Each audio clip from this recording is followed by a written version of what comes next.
I never believed in ghosts. Not really. Not until the night I started hearing the voice. It came through the television. Not in a horror movie. Not in some distorted, flickering broadcast. It came through the static.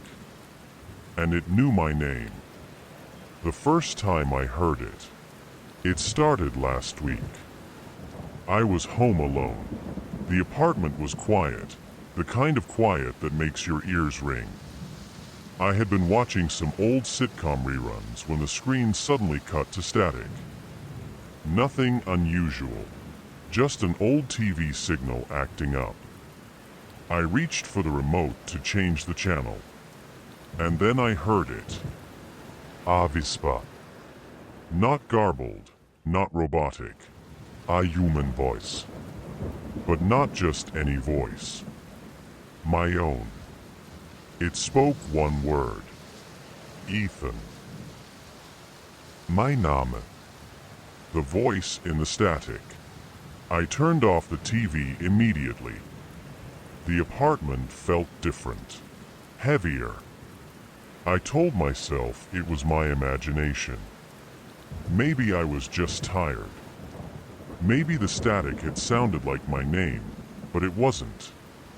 But that night, when I lay in bed, I couldn't shake the feeling that something had called to me. The second time was worse. The next night, it happened again. This time, the TV didn't just flicker. It turned on by itself. I had been in the kitchen, getting a glass of water, when I saw the blue glow from the living room. The screen was nothing but static. Hissing. Whispering. And then, the voice returned. Clearer this time. Ethan, don't turn around. I felt so metingkult krel up my spine. I didn't turn. I couldn't. I stood there, heart pounding, listening as the whisper shifted.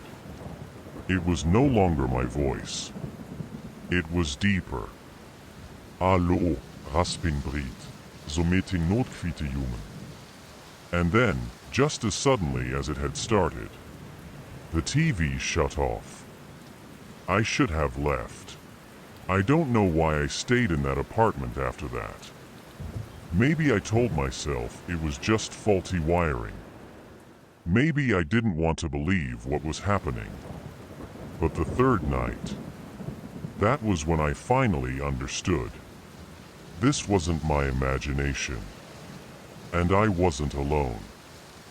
The face in the screen. That night, I unplugged the TV. I made sure it was completely disconnected. No way it could turn on by itself. But at exactly 3:03 a.m., I woke up to the sound of static. Loud. Filling the entire apartment like a roaring wind. And when I opened my eyes, the TV was on. Even without power. Even without being plugged in. The screen was flickering, the static moving like liquid, like something was inside it. Then the whispers began again. But this time, they were laughter. Mocking. Waiting. And then, I saw the face. At first, I thought it was my reflection. But the more I looked, the more I realized. It wasn't me. The skin was too pale. The mouth was too wide. And the eyes. The eyes were nothing but black holes, stretching and stretching, as if they could swallow me whole. And then through the static, it whispered, "Let me out." And Iran. I didn't pack a bag. I didn't grab my phone. I just ran out the door and into the street, gasping for air. The city was silent. The world outside felt normal. Like none of it had happened. But when I turned back toward my apartment, the TV was still on. Even from the street, I could see the blue glow pulsing from my window. And in the static, I saw the shadow of the meeting standing there. Watching me. Waiting. I shouldn't have answered. I stayed with a friend that night. Didn't tell him what happened. Didn't sleep. And the next day, I called my landlord and told him I was moving out. I went back once, just to grab a few things. The apartment was silent. The TV was off. And for the first time in days, I felt safe. Until my phone rang. Unknown number. I almost didn't answer. But I did. And the moment I pressed the phone to my ear, I heard static. And then, that voice. You shouldn't have left, Ethan. I dropped the phone. I left the rest of my things behind. And I never, ever went back. But it found me anyway. It's been months. New apartment. New city. I haven't told anyone what happened. Ivy convinced Müsel Fitsova. But tonight, my TV turned on by itself. And trug the static, I heard the voice. You can run forever.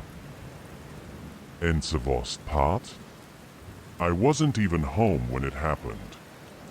The last transmission. I'm not survivatudo anymore. I keep seeing things. Reflections in dark screens. Flickers in my phone's camera when I'm not recording. I'm afraid to sleep. Because overnight, I hear it calling me. And tonight, as I write this, the screen of my laptop just glitched. The text is distorting.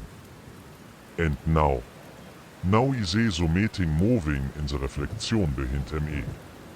A pale face. Ato-wide mood. Black, endless eyes. And it's whispering again. One final message. You let me out. And now, it's your turn.